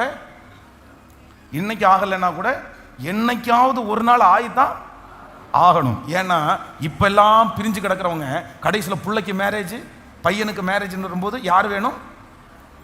அம்மாவும் வேணும், அப்பா வேணும். குழந்தை பொண்ணு வயிற்றுல மாசமா இருந்தா யார் வேணும்? சத்தமா சொல்லுங்க, அம்மா வேணுமா? அப்போ தன்னை போல நமக்கு என்ன வந்துடும்? பாசம் வந்துடும். எல்லாரும் அப்போ நான் சொல்றேன், அப்போ சரி, அப்படி சரியாகிறதுக்கு இப்பவே கேட்கல. ஸோ நம்ம தானே, நம்ம சரீரம் தானே. உங்க சரீரத்தில் நீங்க எத்தனை மிஸ்டேக் பண்றீங்க, எத்தனை தவறு பண்றீங்க. நீங்க நான் எங்கேயாவது ஒரு இடத்துல போய், நானாயா மோசமான ஆளியா, நேற்றுக்கே இதை செஞ்சேயா, நேற்றுக்கு இந்த தப்பு பண்ணையா அப்படின்னு எங்கேயாவது போய் சொல்றீங்களா? ஹலோ, சொல்றீங்களா? உங்களை குறித்து நீங்க இன்னைக்கு ஏதோ மேனேஜருக்கு விரதமா ஒன்று பண்ணிட்டீங்கன்னு வைங்களேன், நாளைக்கு போய் எல்லாருக்கும் முன்னாடி நின்று நான் மேனேஜருக்கு முன்னாடி இப்படி பண்ணேன் சொல்லுவீங்களா? முடிஞ்ச வரைக்கும் என்ன பண்றீங்க? அதை மறைச்சு அதை ரெடி பண்ணி நீங்க சரி பண்ண பாக்குறீங்க. ஏன்? அது யார் சரீரம்? சொல்லுங்க, உங்க சரீரம். நீங்க வாழ்ந்துதான் ஆகணும், நீங்க இருந்துதான் ஆகணும், நீங்க மன்னிச்சுதான் ஆகணும், நீங்க ரெடி பண்ணி தான் ஆகணும். ஏன்னா உங்க சரீரம் அது. இதே போலதான் யாரும், கணவனாரும் உங்க சரீரம், மனைவியும். சத்தமா சொல்லுங்க. எத்தனை நாள் முறைச்சிருக்க போறோம்? எத்தனை நாள் ஈகோ பார்க்க போறோம்? எத்தனை நாள் அவ பெருசா நான் பெருசான்னு பார்க்க போறேன்? அட போப்பா, விடுப்பா, என்ன உங்ககிட்ட தான் நான் தாழ்ந்து போறேன், என்கிட்ட தான் நீ தாழ்ந்து போற. ஒரு கணவன் மனைவிட்ட தாழ்ந்து போறதோ, ஒரு மனைவி கணவன்கிட்ட தாழ்ந்து போறதை குறித்து அதை ஈகோவா பாக்குறீங்க அப்படின்னா நீங்க இன்னும் ரட்சிக்கவே படலைன்னு அர்த்தம். நீங்க இதுக்கு பைபிளை மூடிட்டு வீட்டிலே உட்காந்துக்கலாம். எப்படி அப்போ சொந்த மனைவி சொந்த சரீரத்தின் இடத்துல என்ன, எத்தனையோ பேர் எப்படி வாழ்றாங்க, எப்படி எல்லாமோ வாழ்றாங்க. ஆனா நீங்க அது இப்படி இருக்கான். அதனால ஆண்டவருடைய பிள்ளைகள் ஒரு நாள் விட்டுருங்க, பரவாயில்ல. நான் என்ன சொல்றேன்னா, அந்த டென்ஷனை சுமக்கிற வரைக்கும் நமக்கும் உங்களுக்கும் தலைவலி தான். ஒப்புரவாகாம ஒரு வீட்டில் சண்டையோட உட்கார்ந்துருந்தா எப்படி இருக்கும் நினைச்சு பாருங்க. ஐயோ, அப்படி டென்ஷனா இருக்காது? ரொம்ப என்ன இப்படி இருக்கிறீங்க, நீங்க எல்லாம் ரொம்ப ஜாலியா இருப்பீங்க போல தெரியுது. சண்டை போட்டா பரவாயில்லப்பா, நான் தனியா ஹோட்டல்ல சாப்பிட்டுட்டு இருப்பேன், அவ பாட்டுக்கு வீட்டில் செஞ்சு கொடுக்குற ரசத்தை எத்தனை நாள் சாப்பிட்றது அப்படின்னு பிரதர்ஸ் கொண்டிருக்க மாதிரி இருக்குது. அப்படி இல்லை, அது ரொம்ப கஷ்டமான ஒன்று. அதனால ஒன்றும் இல்லை, சரி பரவாயில்ல போப்பா, நீ தானே. இந்த வார்த்தை எப்பவுமே உங்களுக்குள்ள இருக்கணும். அதான் எனக்கு வேதத்தில் ஒரு லைன் பிடிக்கும். எதுனா, யூதா அந்த தாமார் என்கிற அந்த மனுஷியை பார்த்து என்ன சொல்றான்னா, என்னை பார்க்கலாம் நீ உத்தமி, என்ன பார்க்கல நீ நல்லவப்பா, என்ன பார்க்கல நீ நல்லவா. ஒவ்வொரு கணவனும் தன்னுடைய மனைவியை மனசு வெளியே சொல்லாட்டா கூட மனசுல என்ன நினைக்கணும்னா, என்ன விடாவா. கேட்கல, ஐயோ என்ன சத்தமே வரமாட்டேங்குது நிறைய பேருக்கு. பிரதர், என்ன பார்க்கலாம், என்ன அவ சும்மா கத்திட்டே கிடப்பா, வேற என்ன பண்ண போறா, வேற ஒண்ணு இல்லை, என்ன பார்க்கலாம். அதே மாதிரி ஒவ்வொரு மனைவியும் தன்னுடைய கணவனார் பத்தி என்ன சொல்லுது, அவரை கம்பேர் பண்ணும்போது 10 பேரை கம்பேர் பண்ணும்போது என்ன விட அவரு, நானாவது கத்துன்னு கத்திட்டு இருக்கிறேன், அவர் அமைதியா போறாரு. என்ன பார்க்கலாம். இந்த ஒரே ஒரு வார்த்தை உங்க மனசளவில் இருந்துச்சுன்னா நீங்க குடும்பமா சந்தோஷமா வாழ்வீங்க. ஆமென். ஸோ ஒவ்வொரு கணவனும் ஒவ்வொரு மனைவியும் பைபிள்ல மேலே எழுத வைக்க வேண்டியது என்ன அப்படின்னா, என் கணவன் என்னை பார்க்கலும். கேட்கல, என்னை விட அவர் பரவாயில்லம்மா. அதே மாதிரி கணவன் ஒவ்வொருத்தரும் எப்படி எடுத்துன்னு தெரியுமா, என்ன பார்க்கலும். நீங்க செய்யற நிறைய மிஸ்டேக்ஸ் அவங்க செய்யறதே இல்லை. அதே போலதான் நீங்க பண்ற நிறைய மிஸ்டேக் அவங்க பண்றதே இல்லை. ஆனால் ஏற்றத்தாழ்வுகள் இருக்கும்போது அப்படி போயிட்டோம்னா இந்த வருஷம் உங்களுக்கு எப்படி இருக்கும்னா, தேவரீர் தாவீதிற்காக கர்த்தர் நான் அபிஷேகம் பண்ணினவருக்காக ஒரு விளக்கை இதெல்லாம் எங்கே தெரியும் அப்படின்னு சொன்னால், அந்த விளக்கு எனக்காக எரியும் போது தான் எனக்கு தெரியும். நான் என்னை பலிபீடத்திலிருந்து உங்களை பிளஸ் பண்ணுறேன். உங்கள் எல்லாருக்கும் ஒரு விளக்கை கத்தர் ஆயத்தப்படுத்துறேன். ஒரு வாலிப தம்பிக்கு ஒரு விளக்கு. ஃபஸ்ட்டு ஒரு விளத்தை கத்தர், ஒரு கொம்பை கத்தர் முளைக்க பண்ணுறாரு. ரெண்டாவது ஒரு விளக்க உங்களுக்காக ஆயத்தப்படுத்துறாரு. இந்த வருஷம் நான் ரெண்டாவது ஒரு பிளெஸிங்கை உங்களுக்கு தர்றேன். ஒன்று, கத்தர் உங்களை பர்சனலாக கத்தர் உங்களை கொண்டே கத்தர், நீங்க இன்னொரு மரத்தை டிபெண்ட் பண்ணியல்ல, நீங்க ஒரு மரம் கத்தர் நட்டார். இந்த மரத்தை கத்தர் வளர்த்துகிறார். இந்த மரத்திற்கு கிளைகள் வருகிறது. இந்த மரத்திற்கு கீழே அநேக ஜீவராசிகள். ஹல்லேலூயா. பர்சனலா ஒவ்வொருத்தரையும் தனிப்பட்ட விதத்துல அப்பா இந்த வருஷம் நடத்த போறாரு. உங்களை கொண்டே கத்தரத்தை செய்து முடிக்க போறாரு. நீங்க தானே சிஸ்டர் கடன் கை நீட்டி கடன் வாங்குறீங்க, நீங்க தானே பிரதர் கை நீட்டி கடன் வாங்குறீங்க.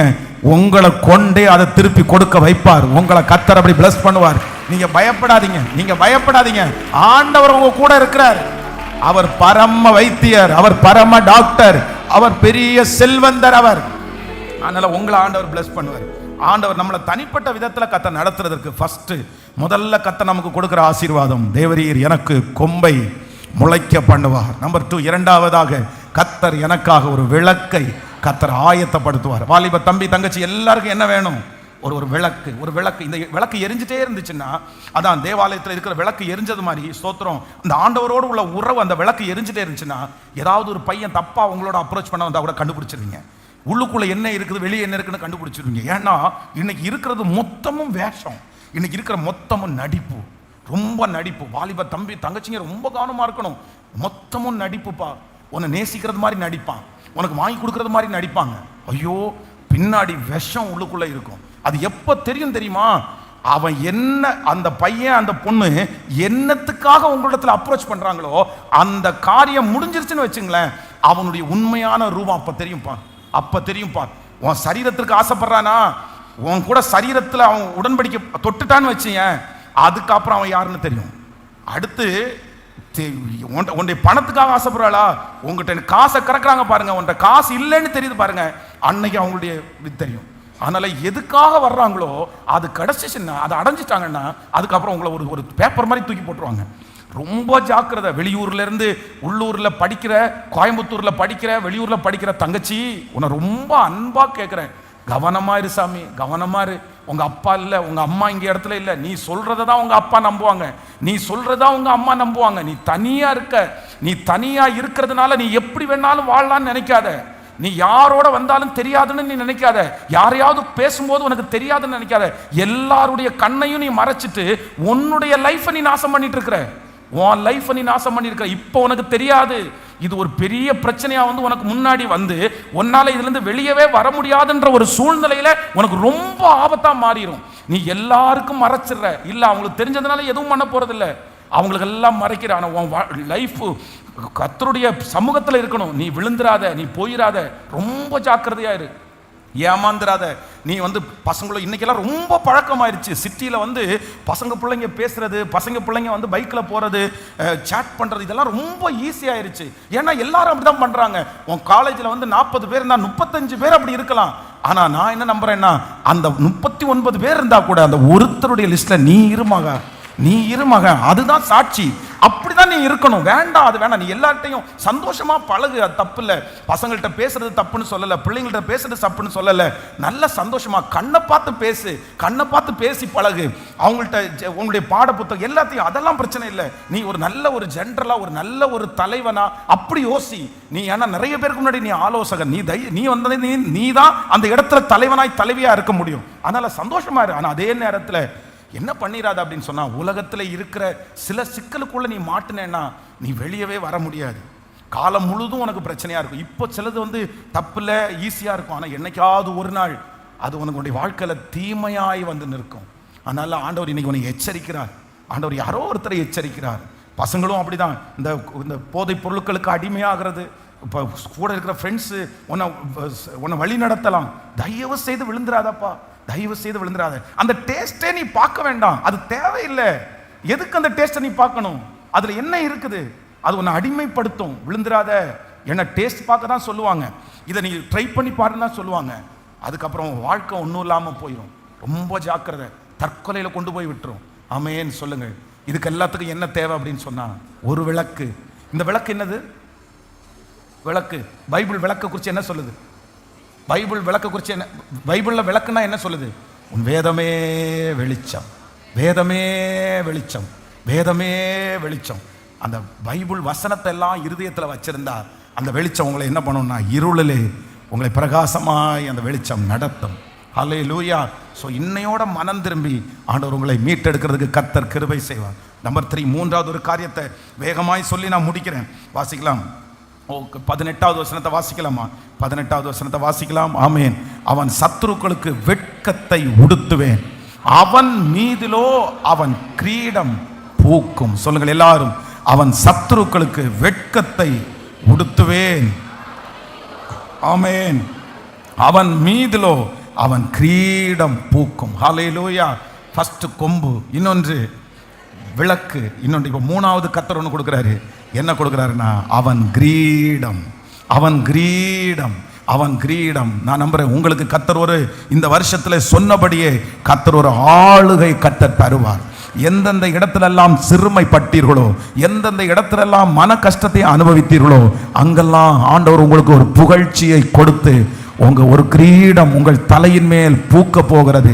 கர்த்தர் ஒரு அங்கீகாரத்தை கர்த்தர் வைக்க போகிறார். கிரீடம் என்கிறது எல்லாருக்கும் கொடுக்கப்படுகிறது அல்ல, ஜெயிக்கிற ஒரு பர்சனுக்கு கொடுக்கிறது கிரீடம், வெற்றியாளனுக்கு கொடுக்கிறது ஒரு கிரீடம், தலைமைத்துவத்திலே இருக்கிறவனுக்கு கொடுக்கப்படுகிறது ஒரு கிரீடம். ஆமென். அந்த கிரீடத்தை கர்த்தர் வெற்றி அடைய பண்ணி தலைமைத்துவத்தை கர்த்தர் கொடுத்து நான் பார்க்கிறேன். நான் இந்த சத்தத்தை கேட்கிற ஒவ்வொருத்தரையும் ஆசீர்வதிக்கிறேன். இந்த வருஷம் முடிகிறதற்குள்ள உங்களுக்குரிய ஒரு கிரீடம் உங்க தலையின் மேல வைக்கப்படட்டும். கடனை முடிச்சிட்டாங்கன்ற ஒரு கிரீடம் உங்க தலை மேல வைக்கப்படும். ஒரு நல்ல வேலையில அவன் போயிட்டான் அப்படின்ற ஒரு கிரீடம் உங்க தலையின் மேல வைக்கப்படும். ஓ ஹல்லேலூயா. கர்த்தர் அவனை இதிலிருந்து மீட்டெடுத்தார் என்கிற ஒரு கிரீடம். ஹல்லேலூயா. அவன் சத்துருக்களுக்கு வெட்கத்தை உடுத்துவேன், அவன் மீதோ கிரீடம் பூக்கும். ஸோ இந்த வருஷம் முடிகிறதுக்குள்ள இந்த மூணையும் கர்த்தர் நம்மளுக்கு கொடுப்பாராக. நம்ம எல்லாரும் வாங்கிடணும். வாங்கிட்டு இந்த வருஷத்துல தனித்துவமாய் கர்த்தர் என்னை நிறுத்த போகிறார். ஒன்று, எனக்காக கர்த்தர் ஒரு கொம்பை முளைக்க பண்ணுகிறார். நம்பர் 2, எனக்காக ஒரு விளக்கை கர்த்தர் ஆயத்தம் பண்ணுகிறார். நம்பர் 3, மூன்றாவதாக எனக்கு கர்த்தர் ஒரு கிரீடத்தை கர்த்தர் பூக்க பண்ணுகிறார். ஹல்லேலூயா. முளைக்க பண்ணுகிறார், எனக்காக ஆயத்தம் பண்ணுகிறார், எனக்காக பூக்க பண்ணுகிறார் கர்த்தர். So God bless you. இந்த 2வது வாரமும் உங்க எல்லாரையும் bless பண்றேன். இந்த 2வது வாரமும் உங்களுக்கு ஏற்ற வார்த்தைகளை கர்த்தர் உங்களுக்கு தந்திருக்கிறாரு. இந்த வருஷத்தை விட்டுறாதீங்க, இந்த வருஷத்தை விட்டுறாதீங்க. இந்த வருஷம் உங்களுக்கான வருஷம். இந்த வருஷம் தலையெழுத்துகள் மாறுகிற ஆண்டு. இந்த வருஷம் கர்த்தர் உங்களை கனப்படுத்துகிற ஆண்டு. பயப்பட வேண்டாம், தைரியமா இருங்க, தைரியமா இருங்க. உங்க கை விட்டு போனது உங்க கையில திரும்பி வரும். உங்க கையில இருந்து உருவி கலண்டு விழுந்தது உங்க கையை நீட்டி கர்த்தர் எடுக்க பண்ணுவார். அவன் கையிலிருந்து உருவி விழுந்த அந்த கோடாரி அது எவ்வளவோ ஆழத்துல விழுந்தாலும் மிதக்க பண்ணுகிற ஒரு தேவனுடைய கரம், மிதக்க பண்ணுகிற ஒரு கொம்பு, நமக்காக வெட்டப்பட்ட ஒரு கொம்பு, நமக்காக சிலுவையில் அறையப்பட்ட ஒரு தேவன் இருக்கிறார். அவருடைய மரம் அந்த கொம்பு அந்த தண்ணீர் மேல் விழும். அப்பொழுது ஆமென், இழந்து போன அந்த இரும்பு மிதக்கும். நீங்க கையை நீட்டி எடுப்பீங்க பிரதர், கையை நீட்டி எடுப்பீங்க சிஸ்டர், கையை நீட்டி எடுப்பீங்க. உங்க கை விட்டு போனதை கடினமாய் அல்ல, கஷ்டத்தோடு அல்ல, கர்த்தர் உங்களுக்கு முன்னாடி மிதக்க பண்ணி கை நீட்டி கை நீட்டி தொட்ட உடனே பக்கத்துல உங்களுக்கு கிடைக்கும். அருகாமையில நீந்தி வரும். உங்க பக்கத்துல கர்த்தர் நீந்தி வர பண்ணுகிறதற்கு வல்லவர். ஹல்லேலூயா. எழும்பி நிற்கலாமா எல்லாரும்? Thank you Jesus, thank you Jesus. கர்த்தர் என்னை தெரிந்து கொண்ட கர்த்தர். பட் ஆமென், என்னை தெரிந்து கொண்ட கர்த்தர், என்னை செலக்ட் பண்ணின கர்த்தர், என் மூலமாய் என்னை கொண்டு. சிஸ்டர், நீங்க வீட்டில் இருக்கிறதுக்காக நீங்க என்னமோ சாதாரணமான ஒரு பெண்மணியா நினைக்காதீங்க. நான் நம்புறேன் கர்த்தர் உங்களை ஜெபிக்க வைப்பார். இந்த வருஷம் உங்க ஜெபத்தின் மூலமா உங்க குடும்பம் கட்டப்படும். விசுவாசிக்கிறீர்களா? விசுவாசிக்கிறீர்களா? வீட்டில் இருக்கிற அம்மாங்களால இந்த வருஷம் வீடு கட்டப்பட போகுது. இந்த செய்தி எனக்குரியது இல்லைன்னு சொல்லாதீங்க, எல்லாருக்கும் உரியது. நீங்க முழங்கால் படி போடுவீங்க, உங்க பிள்ளை மனம் திரும்பும். நீங்க முழங்கால் படி போடுவீங்க, அந்த கடன் அடைக்கப்படும். கர்த்தர் ஒவ்வொருத்தரையும் பர்சனலா இந்த வருஷம் கர்த்தர் என்ன பயன்படுத்த போறாரு? கர்த்தர் என்ன பயன்படுத்த போறாரு சொல்லுங்க. இந்த வருஷம் கர்த்தர் என்ன பயன்படுத்த போறாரு? என்ன பயன்படுத்த போறாரு? ஆண்டவரே, ஒவ்வொருத்தருக்கும் ஒவ்வொரு வெற்றி, ஒவ்வொருத்தருக்கும் ஒவ்வொரு வெற்றி. ஹல்லேலூயா.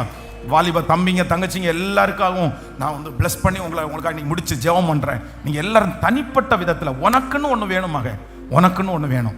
நீ யாரையும் உங்க அப்பா தர்றது இருக்கட்டும், உங்க அம்மா தர்றது இருக்கட்டும், அதெல்லாம் விட்டுருங்க, அதெல்லாம் அவங்க கொடுக்கறது. ஆனா உனக்குன்னு கர்த்தர் ஒன்ன உங்கள்கிட்ட ஆண்டவர் கேட்டா, உன்னை என்ன பிளஸ் பண்ணேன்னு கேட்டா நீ சொல்லணும், என் தேவன் எனக்கு இதெல்லாம் தந்திருக்கிறார், இதெல்லாம் தந்திருக்கிறார். அதனால பர்சனலா நீ பிளஸ் ஆகணும். ஆமென். அப்பா கார்ல போறதுக்கு ஒரு காரியம், அப்பாவுடைய பைக்கை ஓட்டுறது ஒரு ஆசீர்வாதம், ஓகே பிளஸிங், அதெல்லாம் தப்புன்னு சொல்லல. அப்பாவுடைய பிசினஸ்ல கண்டினியூ பண்றது அது ஒரு பிளஸிங், தப்பு இல்லை, அதெல்லாம் ஒண்ணு இல்லை. ஆனா உங்க பார்ட்டுக்கு என்ன பண்ணீங்க? உங்களை ஆண்டவர் என்ன ஆசீர்வதிச்சாரு? நீங்க உங்க பிள்ளைகளுக்கு சொல்றதுக்கு என்ன வச்சிருக்கீங்க? என்ன வச்சிருக்கீங்க? உங்க அப்பா உங்களுக்கு பைக் கொடுத்து நீ ஓட்டுறா, இதை நான் சம்பாரிச்சது ஓட்டுறா அப்படின்னு சொல்றாரு. நீங்க அப்பாவோட இதுல இருந்துடக்கூடாது. அப்பாவுக்கு நம்ம ஹெல்ப். நான் ஒரு நாள், நீ ஒரு நாள் கார் வாங்கணும் மகன், அந்த கார்ல யாரை உட்கார வைக்கணும்னா, டாடி ஒரு கார் வாங்கியிருக்கேன், வாங்க டாடி உட்காருங்க. ஒரு வீடு ஒன்று கட்டுறதுக்கான டாடி, பேசுறீங்களா, வந்து பார்க்குறீங்களா, நீங்கள் வந்து பார்த்துட்டு ஓகே சொன்னீங்கன்னா வாங்கிடலாம் டாடி. அந்த மாதிரி நீங்கள் என்னைக்கு பேசுவீங்க? பேசணும். இதுதான் இன்னைக்கு கர்த்தருடைய வார்த்தை. ஏன்னா கர்த்தர் உன்னை அப்பாவை ஆசீர்வதிப்பேன்னு சொல்லலை, கர்த்தர் உன்னையும் நான் ஆசீர்வதிப்பேன், சந்ததியை நான் ஆசீர்வதிப்பேன். அப்பாவை மட்டும் இல்லை, உங்களை பிளஸ் பண்ணுவாரு. அதனால ஒவ்வொருத்தரையும் இண்டிவிஜுவலா. அதனால சிஸ்டர்ஸ், கணவனாருடைய பின்னாடியே ஒளிஞ்சிருக்கிறேன் அப்படின்னு சொல்லக்கூடாது. ஆமே, நீ எத்தனை நாள் ஒளிஞ்சிருக்கிறீங்க வெளியே? அதுக்காக அவர் ஓவர் டேக் பண்ணி நீங்க வெளியே வரணும்னு சொல்லலை. நீங்க சொல்லணும், என் ஜெபத்தினால தான் என் குடும்பம் நடக்குதுன்னு நீங்க சொல்லணும். எல்லாருமே அந்தந்த இடத்துல தனித்தனியா நீங்க பயன்படணும், தனித்தனியா பயன்படணும். இன்னைக்கு கர்த்தர் இந்த வருஷம் உங்களை தனித்தனியா பயன்படுத்த போறாரு. உங்களால முடிஞ்ச ஏதாவது ஒண்ண நீங்க செய்யணும். ஒவ்வொருத்தரும் சைன் பண்ணணும், ஒவ்வொருத்தரும் வாழணும், ஒவ்வொருத்தரும் வெற்றி அடையணும். இந்த உலகத்துல யாருமே வீணா போக கூடாது. அதுவும் கர்த்தரை தேடுற நீங்க வீணா போக கூடாது. ஆமே, ஹல்லேலூயா. இந்த டம்ளருக்கு எப்ப மதிப்புன்னு நினைக்கிறீங்க? இந்த டம்ளருக்கு எப்ப மதிப்பு? உருவாக்கும் போது மதிப்பா? மேனுஃபேக்சரிங் பண்ணும்போது மதிப்பா? இந்த டம்ளருக்கு எப்ப மதிப்பு தெரியுமா? இதுல தண்ணி ஊற்றி நான் குடிக்கும் போது தான் இந்த டம்ளருக்கு மதிப்பு. ஏன்னா இது எதுக்காக உருவாக்கப்பட்டுச்சோ அந்த நோக்கம் சொல்லுங்க, அதான் இந்த டம்ளருக்கு கொடுக்க பெரிய கனம். ஆனா இது காசு கொடுத்து இது செலவு பண்ணிட்டு இது பயனே இல்லாம ஒரு இடத்துல இருந்துச்சுன்னா எதுக்கு? அது எதுக்கு? பிரயோஜனமே இல்லை. அது பயன்படணும், நீங்களும் பயன்படணும், நீங்களும் அப்படின்னு சேர்ந்து பாடலாமா? நம்பிக்கை இல்லாத நிலையானாலும் விசுவாச எண்ணிலை குறைவானாலும் எனக்குள்ள அற்புதர் இருக்கிறார், அதிசயம் செய்வார், நான் கலங்க மாட்டேன். எனக்குள்ளே இருக்கிற இயேசு பெரியவர். நல்ல சந்தோஷத்தோட கரங்களை தட்டி ஆமே.